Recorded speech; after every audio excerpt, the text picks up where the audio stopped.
میں آپ کو انشاءاللہ اجازت دلواتا ہوں. پھر انہوں نے کنونس کیا اور پھر میں نے بتایا اللہ کا کرم ہے کہ وہ پھر اجازت مل گئی. انہوں نے ڈاکٹر طاہر القادری صاحب کو کہا کہ آپ بسم اللہ کر کے اب نکلیں جی. اور کوشش کریں کہ قانون کو ہاتھ میں نہ لے.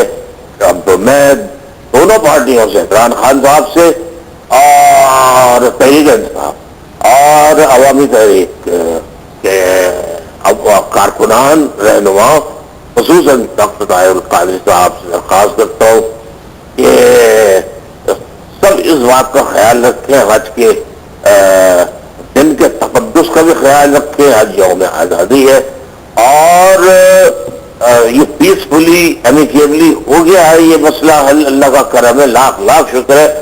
تو آپ لوگ بھی کوئی ایسا عمل نہ کریں جو قانون ہاتھ میں لینے کے مترادف ہو. اپنا مظاہرہ بھی کیجیے, جشن آزادی بھی منائیے, جشن آزادی کی مبارکباد بھی پیش کیجیے. پورے پاکستان کو, دنیا ٹیلی ویژن کو, ان کے ناظرین کو, سب کو, ایک ایک پاکستانی کو یہ مسئلہ حل ہونے پر میں مبارکباد پیش کرتا ہوں. جی, آپ کو بھی بہت بہت مبارک ہو الطاف بھائی. لیکن آپ سب جاننا یہ چاہ رہے ہیں, آپ تفصیل سے آپ نے ساری یہ موضوعات جو ہے بیان کیے, یقیناً یہ قابل تحسین ہے اور خوشائن اقدامات ہیں جو اٹھائے گئے ہیں آپ کی کاوشوں کے بعد. کیا آپ یہ سمجھا جائے کہ آپ کی گفتگو جو میں نے سنی اس کے بعد میرے چہرے پر تو مسکراہٹ آ گئی ہے کہ وہ جو خدشہ تھا کہ نظام کو خطرہ ہے, جمہوریت کو خطرہ ہے, کچھ اور قوت آ سکتی ہیں, وہ ٹل گیا, ٹلنے جا رہا ہے؟ آمین آمین. اب دیکھیے یہ اب دونوں پارٹیز جو ہیں جن کو اجازت ملی ہے, دیکھیے اب ان کا بھی فرض بنتا ہے نا کہ مظاہرے کرتے رہیں. بھائی کون منع کرتا ہے, احتجاج کرتے رہیں. لیکن یہ ہے کہ اپنے ذرا جمہوریت بڑی مشکل سے آتی ہے, یعنی بہت جلدی تیزی سے جاتی ہے. تو اس کا جو ہے ذرا خیال رکھے سب. کل ہو سکتا ہے کہ کل آپ کی گورنمنٹ ہو, علامہ صاحب آپ کی گورنمنٹ ہو, عمران صاحب کل آپ کی گورنمنٹ ہو, اور ایک سال میں ہی اور آدھے سال میں اگر آپ کی گورنمنٹ کے خلاف خدا نہ خواستہ کوئی ایسی بات, کوئی ایسا خدشہ ہو تو کیا گزرے گی آپ کے دل سے. تو جمہوریت تو چلتی رہے تو یہ تسلسل اگر رہا تو کوئی 20-25 سال میں بڑی اصلاحات ہمارے سسٹم میں آ جائے گی اور گراس روٹ لیول تک جو اب ہر آدمی بات کر رہا ہے کہ ہم لوکل باڈی سسٹم لائیں گے اور گراس روٹ لیول تک عوام کو امپاورڈ کریں گے, empowerment of common people of Pakistan, اور ان کو پارٹیسپیشن دیں گے. جیسے پوری دنیا کے اندر لیجسلیٹو باڈیز جو ہوتی ہیں وہ قانون سازی کرتی ہیں, کوئی سڑکوں کی مرمت, کوئی طوفان, کوئی بارش. یعنی ابھی دیکھیں نیو یارک میں جو اتنا بڑا طوفان آیا تھا, سیلاب آیا تھا, ملینز آف لوگ جو ہے ان سے گھر خالی کرا کے انہیں اسکولوں میں ادھر ادھر ریفیوج دلوایا گیا تھا اور کافی نقصان ہوا تھا اس میں.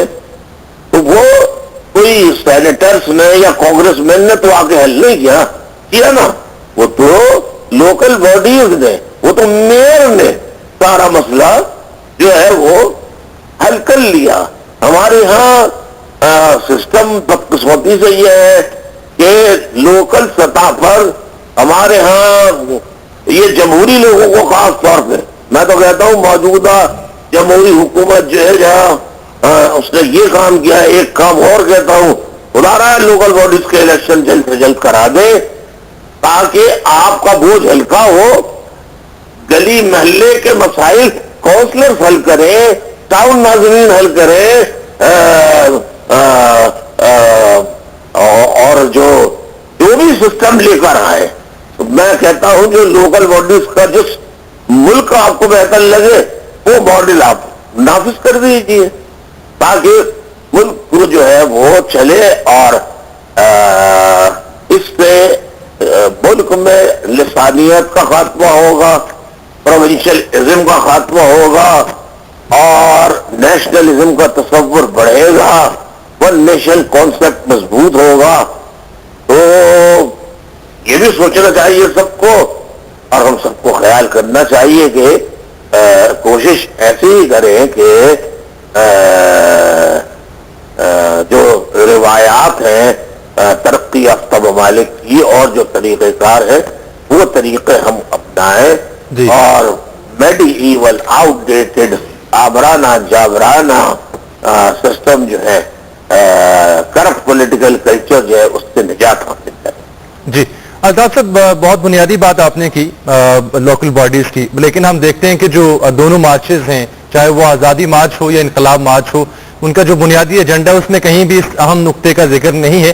خیر وہ اپنی اپنی جماعت کی ترجیح ہو سکتی ہے, لیکن آپ نے انتہائی بنیادی یہ نقطہ اٹھایا ہے. میرا آپ سے اگلا سوال یہ ہے سر کہ دونوں جماعتوں کے قائدین نے اپنے کارکنان کو یہ تو کہا کہ نان وائلنٹ رہیں, تصادم کی صورتحال ہرگز اختیار نہ کریں, لیکن جب دونوں مارچز بڑی تعداد میں, ہزاروں لاکھوں کی تعداد میں لوگ اسلام آباد پہنچیں گے, وہاں ایف سی بھی ہے, وہاں لیویز بھی ہیں, پولیس اہلکار بھی ہے, فوج بھی ہے, تو کوئی تصادم اگر بنتا ہے تو صورتحال بگڑ سکتی ہے. تب آپ کیا مشورہ دیتے ہیں حکومت کو, ان لوگوں کو جو مارچ لے کے جا رہے ہیں؟ دیکھیے, حکومت سے تو میں کہوں گا کہ ریسٹینٹ کی پالیسی اختیار کرے, صبر و تحمل سے. حکومت, انتظامیہ, پولیس, لا انفورسمنٹ ایجنسی ذرا صبر و تحمل سے کام کرے. اب جو دو پارٹی, ایک تحریک انصاف اور پاکستان عوامی تحریک جو ڈاکٹر طاہر القادری صاحب کی ہے, ان کا فرض یہ ہے کہ جوش خطابت میں بعض اوقات آدمی سلپ آف اتنا یعنی مدہوش ہو جاتا ہے کہ منہ سے وہ باتیں نکل جاتی ہیں جو اس کو پرہیز کرنا چاہیے. تو یہ جو رہنما ہے ان دونوں پارٹیوں کے, ان کو اس کا بہت خیال رکھنا ہے کہ ایسی زبان, ایسے الفاظ, جملے استعمال کرنے سے کارکنان کے سامنے گریز کرے جو کارکنوں میں اشتعال دلائیں. جوش دلانا کوئی بری بات نہیں ہے, لیکن اشتعال والی کوئی بات نہ ہو. تو یہ خیال کرنا ہے دونوں. جی الطاف صاحب, بہت عمدہ آپ نے بات کی کہ یہ دونوں رہنماؤں کو خیال کرنا ہے کہ اشتعال سے گریز کریں, ایسے جملوں کا استعمال نہ کریں جس سے جو وائلنس ہے وہ پرووک ہو. اب آپ سے اگلا سوال میرا یہ ہے, جاننا آپ سے چاہتے ہیں آپ کی سیاسی بصیرت کے تناظر میں کہ جس انقلاب کی بات کی جاتی ہے, جو بھی پارٹی کرتی ہے, ہم نام لیے بغیر بات کرتے ہیں آپ سے, بنیادی انقلاب تو وہاں سے شروع نہیں ہوتا جس کا آپ ذکر کر رہے تھے, نچلی جگہ سے, نچلی طبقے سے, نچلی سطح سے, لوکل باڈی سے. میں نے آپ کے سامنے گزارش کی ہے, مجھ سے اختلاف کیا جا سکتا ہے, میری سوچ سے اختلاف کیا جا سکتا ہے. میں صرف پاکستان کے پڑھے لکھے طلباء طالبات جو ابھی اسٹوڈنٹس ہیں ان سے, اور جو فارغ التحصیل ہیں یعنی جو اپنی ایجوکیشن کمپلیٹ کر چکے ہیں, ان سے کہتا ہوں اب تو انٹرنیٹ کا زمانہ ہے, آپ ذرا وزٹ کیجئے, پوری ویسٹ یورپ کے کنٹریز کو وزٹ کر لیجیے آپ. وہاں پہ دیکھ لیجئے کہ ان کی ترقی کا, ان کی خوشحالی کا, اکنامک پراسپیرٹی کا, ایجوکیشن کا, ان کی کرنسی کی ویلیو کا, ان کی امپورٹ ایکسپورٹ کا تناسب, ریشو کیا ہے, ترقی کا راز کیا ہے, ان امپلائمنٹ ریشو کم کیوں ہے, بے روزگاری کم کیوں ہے.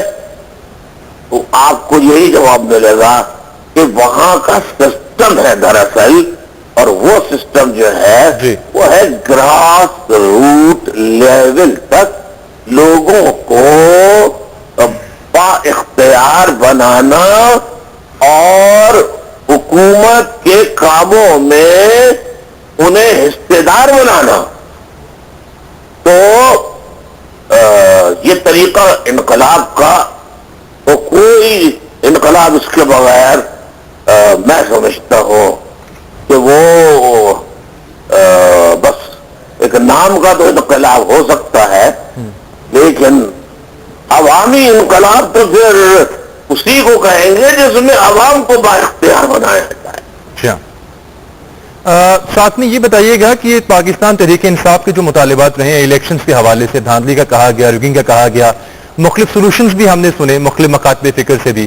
At the end of the day ہم دیکھتے ہیں کہ وزیر اعظم سپیچ کرتے ہیں اور وہ کمیشن بنانے کا اعلان کرتے ہیں کہ کمیشن کے ذریعے تمام تر الیکشن کا آڈٹ کرانے کو ہم تیار ہیں. آپ سمجھتے ہیں ایک معقول تجویز ہے، اس سے معاملہ حل ہو سکتا ہے؟ بہرحال یہ تو اب دو پارٹیز کے درمیان جو معاملہ چل رہا ہے ان کو اپنے اپنے نمائندوں کو بٹھا لینا چاہیے. اگر ان کے ذہن میں کوئی اور تجویز ہے تو